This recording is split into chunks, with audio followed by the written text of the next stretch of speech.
Welcome on in, golf fans. It's your boy Gsluke here with our DFS and betting preview for this week's US Open. Gonna break down what to expect from the golf course, some of my key stats and modeling that I'm using to identify my top plays, and then afterwards what most of you guys are here for, how I'm attacking this golf tournament to go out there and make some of my PGA DFS player pool decisions, and afterwards go after some of those outright bets. By the end, you'll be an expert on what to expect from Pinehurst No. 2 and how to go out there and get your research started. So let's get this thing rocking. A lot to talk about this week for this major championship event. Our custom modeling this week is a little bit less important just because of the venue at hand. And if you haven't already seen my course breakdown, Pinehurst No. 2 is one of my favorite tracks in the entire world, but also unbelievably unique. And if you haven't already seen a course breakdown on it, essentially you've got turtleback greens on all 18 holes, which means that it's at the high point in the center and everything falls off, which makes greens in regulation extremely hard to hit. And then on top of that, everything is sand-based out there at Pinehurst. That means that the fairways are extremely bouncy, a little bit firmer and faster than what we're used to seeing by default. You add in that this is a US Open and that they're trying to make the place out, and the place is going to be like concrete. And then those greens that are elevated, they also have that sand base to them, are also some of the fastest and some of the most firm greens that you're going to see on all of the tour and pretty much for any major championship. We've already had Wyndham Clark come out here on a Monday and say that the greens were borderline unplayable, that players in practice rounds were hitting balls off of greens, and that is really what makes Pinehurst unique. You're going to have probably a sub 50% green in regulation rate. You're going to have over a 4.5 bogeys per round average, and in fact, back there in 2014, the last time that we played this golf course, the US Open only had 3 players under par. It was Eric Compton, Ricky Fowler, and then eventual winner Martin Kaymer, who were able to break the par there. Everyone else, including the Rorys, Jason Days, Adam Scouts, all the world's top players back there in 2014, every single one of them shot over par. So this is a course that I think you have to treat a little bit differently. And I think when you're looking at the modeling, when you're looking at the stats, which are coming from regular traditional PGA Tour courses, that it might set you on the wrong direction. So formal matter, I'm using it specifically for my projections this week, but when it comes to making playable decisions, going after outrights, I'm using a lot of the, I don't want to call it narrative sort of stuff this week, but more so stuff that you'd see from the eye test, right? Something that we've noticed about players going over, and I'll talk about a few of the things that I am looking for in those specific players. So in terms of an approach profile, it's a lot of the mid to longer irons. So this 150 to 200 yard range is utilized a lot more than what we're used to seeing. And then on the par 5s and the 4 par 3s, you're going to have a lot in this 200 to 250 range. So I would say it skews towards the longer end of the spectrum, as you would expect for nearly a 7,600 yard par 70. Around the green is my number 2 key stat, and a lot of that is the difficulty of this golf course. Even well-executed iron shots are going to have a good chance at missing the green complexes. They're about 6,500 square foot, but in reality play closer to about 3,500 square foot. A lot of that is because of the turtleback nature, because of all the different runoff areas that you have around this golf course. And then when it's running at a 13.5, maybe even 14 on the stimp meter, those runoff areas come into play on even borderline great shots. So around the green play is going to come into play even for the best ball strikers, and specifically out of the fairway. There is no rough around a Pinehurst No. 2, which means that you're not going to have that typical around the green profile that you'd see at a US Open. That rough isn't on the fairways. It's not just that they don't have rough around the green. There's no rough period at Pinehurst No. 2. So around the green, where you typically see players hack out of that 4 or 5 inch rough, it is going to be a completely different test. Kind of like the Masters, there's a lot of the shaved off fairways. There's a lot of natural areas and bunkers that players are going to be hitting out of, as opposed to what you'd typically see at a PGA Championship or US Open kind of course. I also have shots gained around the green at our comp courses, because there's an art form to playing on greens that are perched up, like what we have here at Pinehurst No. 2, and also courses with that sand base, as you'll see with our comp courses. I also have bogey avoidance on here. If it's going to be as difficult as some people expect, then I'm definitely looking at bogey avoidance. From the putting perspective, it's de-emphasized this week. I'm looking at it a little bit less than I typically would.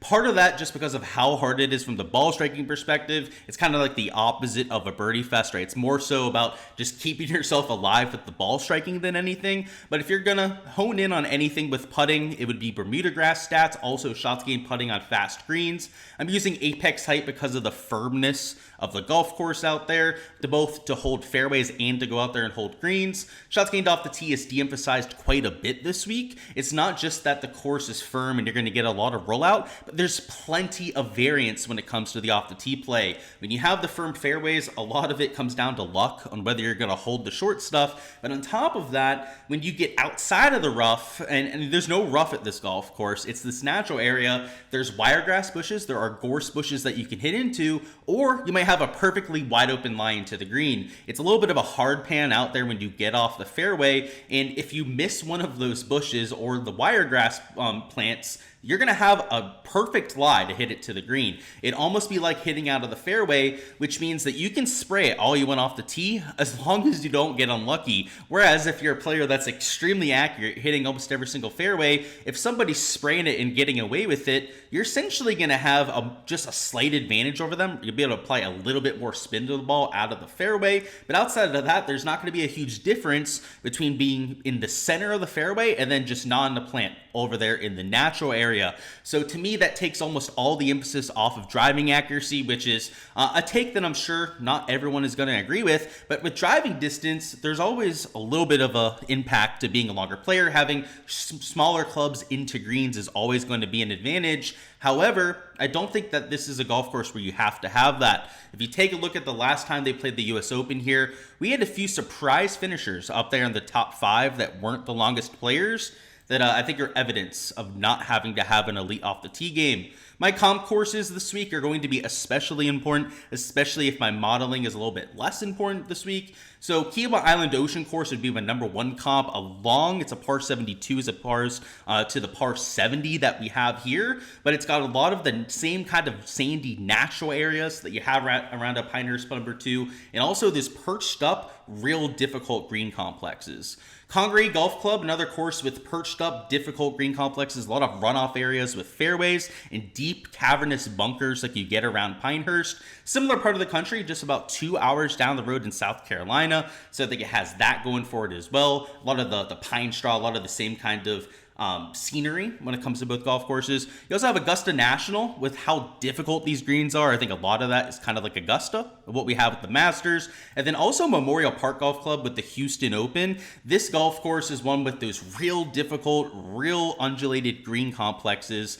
And frankly, when you're looking for around the green comps or looking for putting comps, these are the only kind of courses that you can use, specifically these last 2 when it comes to the green complexes. And then the top 2 are my main ball striking comps. So, a little bit of a different reason for looking at each. I think the top 2 are really good in terms of your iron play, your off the tee play. These last 2 definitely have their differences when it comes to the ball striking, right? They don't have all that sand out there like you have at those top 2 tracks, but the green complexes these are really the only 2 examples I can think of PGA Tour golf courses where you're going to get that same kind of upside down fishbowl effect. So this golf course is one of its own. It's a very unique track to go out there and try and handicap. So when you're going out there looking at projection stats, even betting numbers, all of that, just know that there's only so much that we can do. When it's about luck off the tee, it's about avoiding some of those bushes. When even some of the best shots are going to get repelled into chipping hollows this week,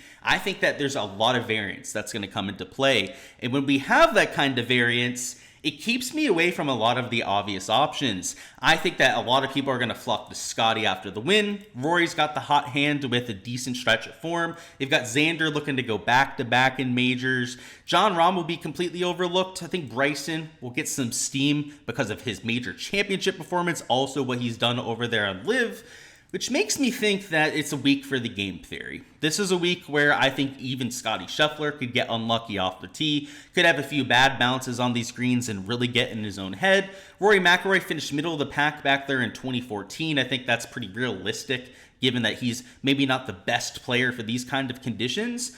Frankly, I think anyone in this field is capable of getting Donald Ross this week. By the way, if you don't know what Donald Ross is, that is when you go out there, you shoot like 80, even with ball striking the ball pretty well, just because there are spots that you can't miss. If you end up missing in one of those spots, it could be a triple or a quad bogey coming real quick out there. And with US Open conditions, how firm and fast it's going to play, my main piece of advice to you this week, especially for DFS. For betting, we're going to talk about some of the guys I think fit the golf course the best, but for a pure DFS angle, this is a week to get different. If Scotty's going to be 50% owned, maybe you fade him, even though he's been an absolute god out there. Guys like Rory, Xander, if they're going to be mega owned, maybe avoid both of those. Out of the top three, if you're going to play one of them, I'd recommend playing the one that's the lowest owned. Outside of that, I'm looking at a lot of pivots. Now, you still want to be considering some of those stats we talked about, right? Still want to be looking at some of the comp courses to make our plays. But if somebody's going to be 2-3 times higher owned than their peers, they are not worth it at a Pinehurst number 2. This golf course is one that is just not comparable to what we had all here 2024. So if you're looking at stats and you're looking at form and thinking that it's the end all be all, the gospel this week, well, you're making a mistake there. We have not seen a golf course like this. The Masters is one of the comps that I'm looking at, but from the ball striking perspective, we haven't seen Koepka since 2021. We haven't seen a course like Congaree since back there in, I believe, 2023. So over about, a year and a half ago at this stage. There's just a lot better things to be looking at than some of that recent form. So I guess a player that kind of encapsulates that would be Brooks Koepka. And if you took a look at this comp course list, you realize that, somebody like Brooks finished in second place over there at Kiowa Island. So his runner-up out there to Phil Mickelson, a golf course that I think from the ball strike perspective makes a lot of sense. And then when you consider that Brooks Koepka, which, by the way, Memorial Park was one of my top comp courses here. Well, he helped design Memorial Park. He's from South Florida. He's from down here in my area, Boca Raton, Delray Beach area. He lived when he was growing up, and he used to play a lot of the golf courses that I play around here. A lot of the local Donald Rosses around here. There's one about 1.5 miles from my apartment here that I play all the time that has the same kind of greens as what we have this week. Florida golf is about having a lot of rolling little, it's not hills, you don't get hills down here in Florida, but rolling little bumps around a golf course. And really the only way to defend a golf course down here is with water, with wind, and then with green complexes that are difficult. Almost everything is shaved off down here. You don't get that heavy rough down here in South Florida because we don't really grow heavy rough down here in this state. So what we do is be protected with real difficult around the green shots. It's why players that grow up down here have really good hands, because you have to have good hands to play these kind of golf courses. It's why Brooks Koepka is one of the best around the green players in the world, and frankly why when he was consulted on helping design Memorial Park Golf Club, he went out there and said, I want really difficult greens. I want you to raise them all, and I want them to be really penalizing. If you hit it to the side of the green, I don't want them to hold on. So if he likes that style of golf, if he was advocating for that at Memorial Park, well, I would venture to say that he's probably going to be pretty good at this golf course. And if you take a look at the 2014 US Open, before Brooks was the Brooks Koepka that we know today, well, he finished top 5 at that golf tournament. So if you're looking for comp course history, he's done it at this event. He's obviously a runner-up finisher at my number 1 comp course. I don't believe he's played many of my other comp courses other than Augusta very often, which of course he went out there and contended at just last year. So at $10,000 at 22-1, he's the sort of player, if I'm going to take a short outright bet, it's somebody that actually fits the style of golf. Somebody that I know growing up has played this style of golf before. And obviously Pinehurst is up there in, North Carolina, different part of the country, but it reminds me of a Florida style of green. It's down here in Florida, a lot of it is sand capped because everything in Florida is sand capped down here. That is our soil layer down here in Florida.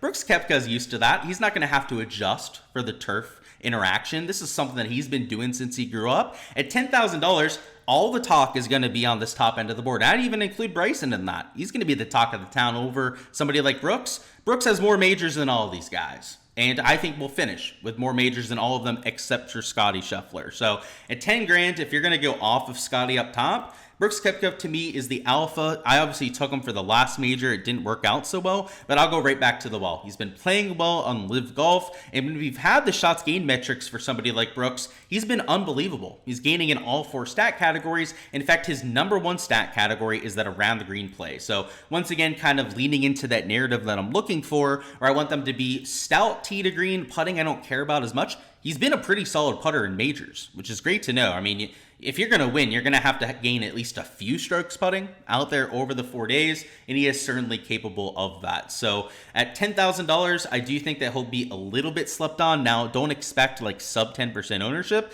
but sub 20% I think is very realistic out there in large field GPPs. So whether you're betting them outright, whether you're taking them as a core play like I am in your lineups, I think there's a lot of incentive for doing so.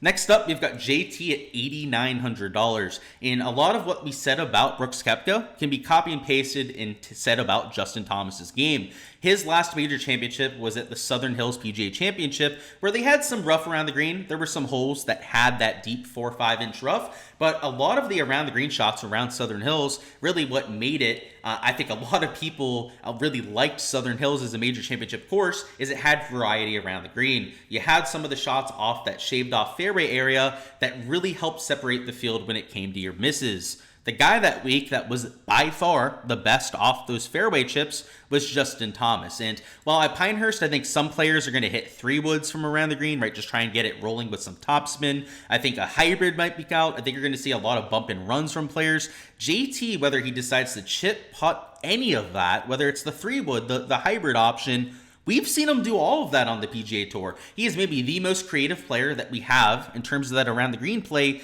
And when we get a golf course where you have to have a variety of different shots, I love that for Justin Thomas. So $8,900 at 45 to 1 to win this event. I had a lot of interest in getting there. And I know a lot of people played him at the Memorial. Didn't go all that well, right? Just like hardly made the cut. Didn't really do that much over the weekend. Had a solid Sunday at least out there for the final round of action. But at $8,900, he's cheap enough where he could be your 3rd man into lineups if you wanted to. He could be a 2nd man into lineups that are starting with the Scotty Scheffler. And I think he has legit winning upside here. The around the green play is really the main thing that I guess I'd point out, but the iron play has been really stout as well. If you take a look at it, he's been gaining in all 3 tee to green categories. Once again, the putting I think is a little bit less important at this kind of golf course. So if there's anything that we can kind of let slide, it would be those minus 0.62 strokes that we have over there with that shots gained putting. If we take a look at some of the comp courses, he didn't fare all that well at Kiowa Island. At Congaree, he also didn't fare all that well either. So this is the one real concern for me would be the comp course history.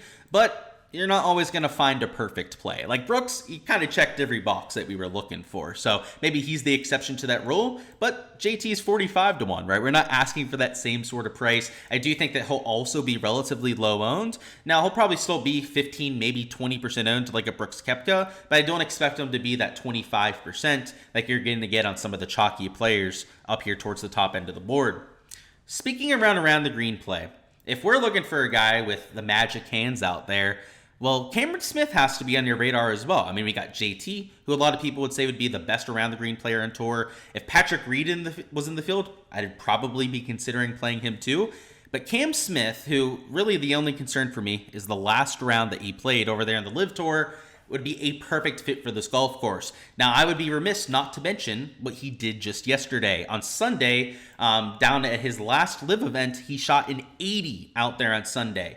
Almost all of that came on his last 4 or 5 holes, where he went double, triple to end his round. So maybe he was feeling sick. Maybe the heat was getting to him. Maybe he just, was out of fucks to give out there on Sunday. Either way, he went out there, he posted a real nasty score. Outside of that, though, he was playing very solid golf out there at that Live event and has been playing solid golf on that side. And when we've had him in major championships, he's still been very competitive. He's had plenty of top 20s since leaving for the Live Tour, and he's yet to really have a massive stinker performance. So when we take a look at the last 12 measured rounds, he's playing a lot better than most would realize. The only category where he's losing is off the tee, which kind of like the putting, if there's a category I'll let slide, it's either the off the tee play or the putting. And then the 2 categories that we care about the most, he's been pretty solid on approach and he's been near elite out there with the around the green play. Pair that with a magical putter, one of the best putters in all the PGA Tour, and I think we have a little bit of action here potentially on Cam Smith.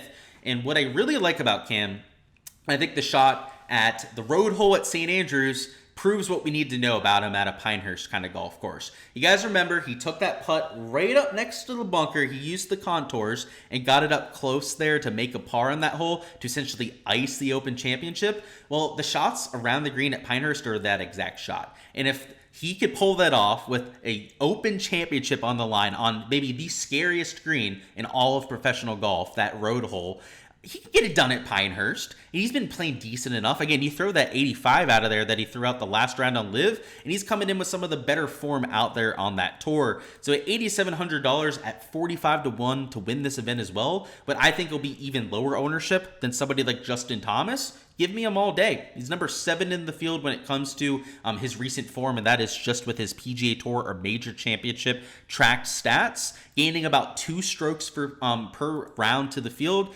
And in general, I think is going to go overlooked because of the lack of a big win recently, a lack of that like top 3 star power that you'd be hoping for with Cam Smith. But low-key has been playing some solid golf and really fits this kind of golf course. Before we hop into our last few plays, our value plays, some of our top 10 bets, top 20s that we're taking out here for this week, go ahead, check out my Patreon page if you guys haven't already. That's how you can get access to these spreadsheets for all of your own research and analysis to go out there, build some lineups, pick your plays, go out there, select your outrights in a little bit of an easier fashion. The idea of these spreadsheets, the idea of my projections Patreon in general, is to not only save you time, but to give you all the actionable information that you need. On there, you've got my projections, which you can use for building lineups in your optimizer, hand building, whatever the case may be. We also have a projected cut rate, all of my modeling on there, whether it's total model ranking, course fit, recent form, all of those different rankings at your disposal as well, and the different research tabs that we have here as well. So we've got a recent form one, all the recent events, how they've fared in each event. We've got event history, so US Open, the last 5 years, last 24 rounds, shots gained metrics, last 12 measured rounds, shots gained metrics, you name it over there. So the course model rankings over here also have the weightings if you're on the version on Patreon. So make sure to check that out if you guys haven't already for access to all of the content that I have to offer. My player polls on there, you guys can choose to tail that or fade that if you'd like to. But more importantly, it should give you some perspective on how I'm attacking any given slate. The kind of players that I'm taking in my player pool, whether I'm stacking one wave or the other, you get an idea for how I'm constructing my betting card for any given week, and get an idea for all the exposure that I'm getting to. So, of course, in these videos, I try and cover on some of my top plays, whether they're at the top, bottom of the board, right? Live stream, I try to go over all your questions. But if you want to see literally where I'm putting all my money for any given week, literally where every player models and projects in the field, well, that's where to check it out. It's all data-based. It's all based on shots gained metrics, how I model each golf course. And it's not just BS that some people throw out there. I've seen that from a few other sites out there that just kind of throw numbers at you, don't give you any reasoning behind it. I give you my modeling results. I give you exactly how I got to that model. I tell you why in my videos and all of my breakdowns. And there's no, shroud of secrecy right behind my projections. Everything is very straightforward. It goes via the model, via the weightings that you see there, and there's no how's this guy projecting so well? How's this guy not projecting so well? Everything is just by the numbers. So there's no real question marks out there. It's a real actionable way to go out there and improve your process. And most importantly, save you some time, right? You don't have to go website to website to find all this data. I put it all in one place so you can go out there and get it done quick, easy, and to the point. But with the plug out of the way, check that out. Again, description of the video for the Patreon page. Let's go ahead and move on to our next value play, which is going to be Tom Kim at $7,300. So I'm not betting him outright. I'm taking him for a top 10 at plus 500. Which feels like just a better market for somebody of his caliber. And what I like for Tom Kim is his recent play. He's been a lot better with the ball striking lately. And if we take a look at the last 12 measured rounds, you'll see that reflected with his stats. He's now gaining in all 3 tee to green categories. In the past, had been a little bit hit or miss with the irons, had not been the best around the green, is hitting a lot more fairways now, like we're used to for Tom Kim, and has been the usual conservative Tom Kim that we're used to. When he first came out on tour, he would bore you to death with pars because of his conservative mindset, just hitting to the center of greens, trying to make some 20, 30 footers. The good thing about Tom Kim is that he's solid at making some of those long putts, kind of like Jordan Spieth. He has a knack for making some of those 20 plus foot putts. So at $7,300, you're giving me a guy that kind of likes to take some of the risk out of the game to begin with, is starting to get his game together out there with the shots gained tee to green, and then at the Open Championship St. Andrews, played pretty well out there, even with a bum foot.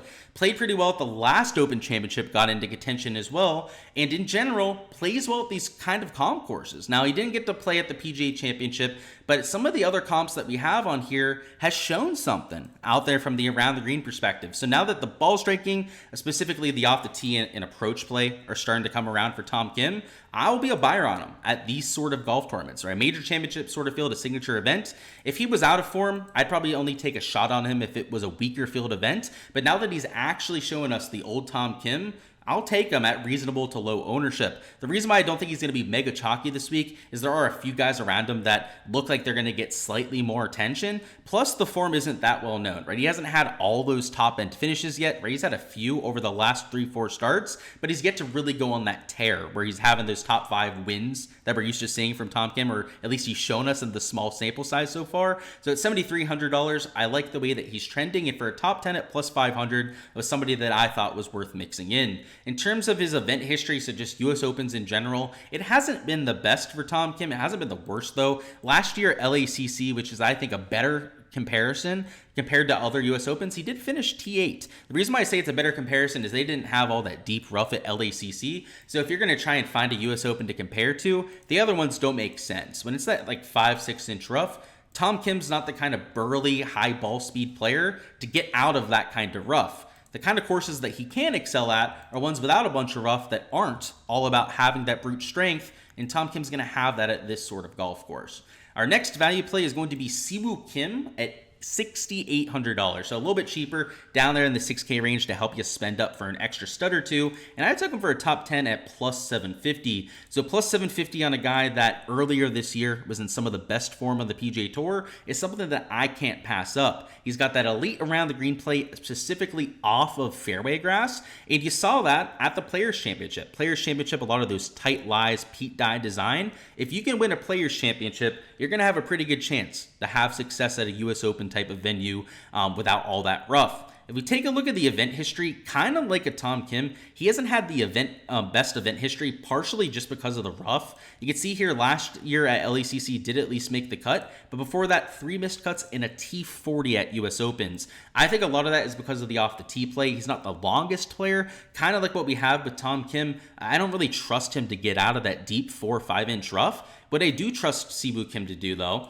is to be really stout with the tee to green play. In fact, you take a look at the last 12 measured rounds, which haven't even been that good for Siwoo. He's still doing his thing tee to green, gaining well over a stroke per round. The putter is what has to come around. And luckily for him, we get a golf course this week where you don't have to be big and strong off the tee, and you also don't have to be the best flat stick player. The two categories where he is almost always a huge gainer to the field are approach play and around the green play. He's very consistent there. He'll bore you to death with the irons, and when he misses, he's capable of some of the sauciest chip shots. And the reason why I'll play Siwoo Kim here, he hasn't really had the best major track record, but the reason why I'll play him at this kind of event is Siwoo Kim has maybe the best hands on the PGA Tour.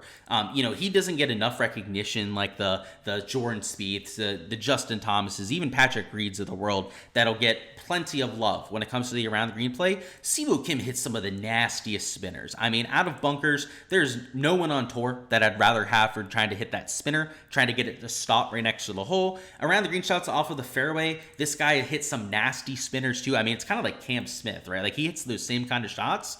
Siwoo Kim is like a Cam Smith light. I mean, obviously, maybe not as good a putter. That's what separates the two players. But from the around the green perspective, Siwoo Kim does a lot of the same kind of things. So if I'm going to like somebody like Cam Smith here at Pinehurst, well, I'm going to love a Siwoo Kim at $6,800. So a top 10 at plus 750 I thought was pretty solid value to mix in. In general, the form's good enough. It's not elite form because of that putter that's holding him back a little bit. But if you zoom out, it's that elite consistency with the tee to green play. He's still gaining in all 3 categories, right? Still losing with the putter, so consistently bad in that category, but I don't worry about that as much at Pinehurst, specifically, especially if it's like a $6,800 golfer, then I'm not expecting to win this golf tournament.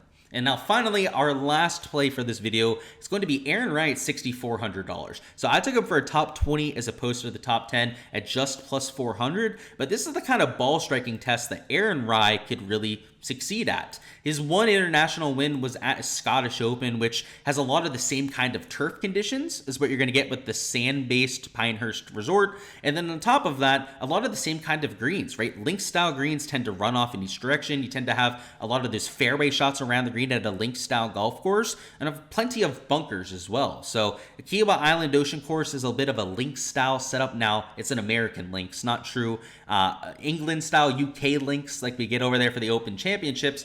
But Aaron Rai at $6,400, he can play this sort of golf course, right? He's proven it around the green at the Scottish Open before. He's proven it on the DP World Tour as one of the best players with a short game over there. And this is kind of like a DP World Tour style around the green course, where you've got to hit a lot of different shots. You're going to hit a lot of putters from off the green. At $6,400, you pair that with his tee to green excellence, and that's why I love an Aaron Rai here, right? I don't worry about him around the green. There are plenty of other guys that I do worry about around the green, but look at this tee to green stuff. I mean, the ball striking speaks for itself. It's over 1.3 strokes per round. Over his last 24, he's solid around the green. And then if we take a look at the last 12 measured rounds, it holds up. In fact, it gets even better, right? It's over a stroke and a half on the ball striking and about a half a stroke per round with the around the green play. So he's very similar to a playing style of a Siwoo Kim, right? Tee to green flusher kind of worries me a little bit with the flat stick. Now, he's not going to win this event because he's just not going to gain enough to go out there and do so. But if his tee to green stats hold up, if he gains out there over the first 3 rounds, it's a made cut, maybe a top 20 finish, which would help us out there with our outright bet.